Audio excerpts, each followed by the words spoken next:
बड़ी मुसीबत के बाद ही स्वतंत्रता दिवस मनाने का समय मिला। तो राष्ट्रीय गीत लिखन का है अरे हंसी हंसी के हंसी हंसी के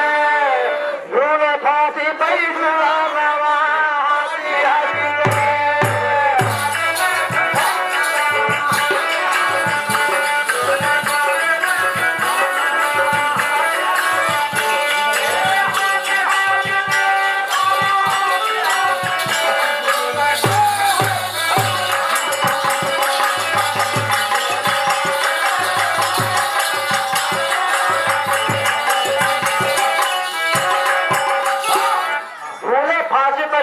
हंसी हंसी के हमारे देश के तमाम वीरों भी शहीद हुई गए और तो देश के इस पवित्र भूमि पर हुए भगत सिंह मर्दाना भगत सिंह मर्दाना देश की इस पवित्र भूमि पर हुए भगत सिंह मर्दाना देश के सच्चा सेवक थे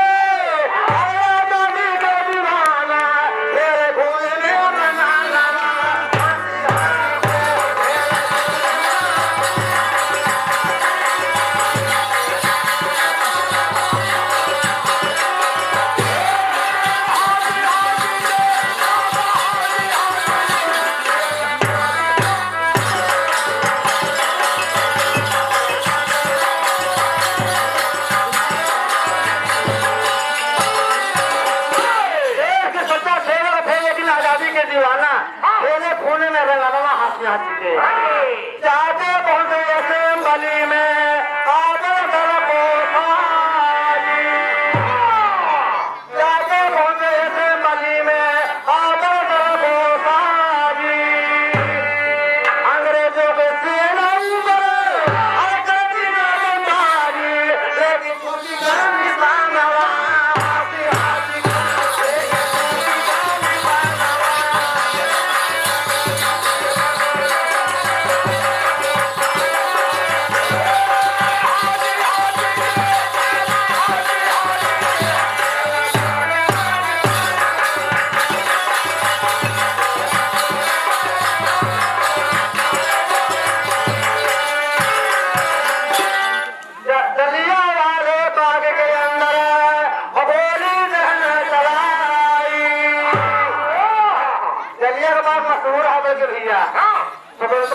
समय में राष्ट्रीय की चलता वाले बाग गए पुलिस है चलाई डरे नहीं हुए कभी को बोली मारा जो नहीं पारा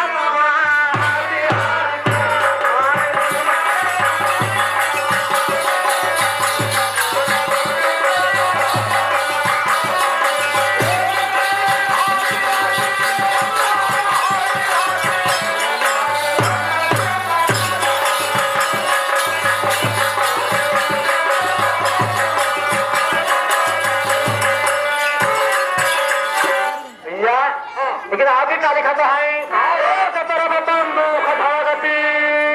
एक तरफ थी टोली एक तरफ बंदूक चल रही अगले दिन का एक तरफ जो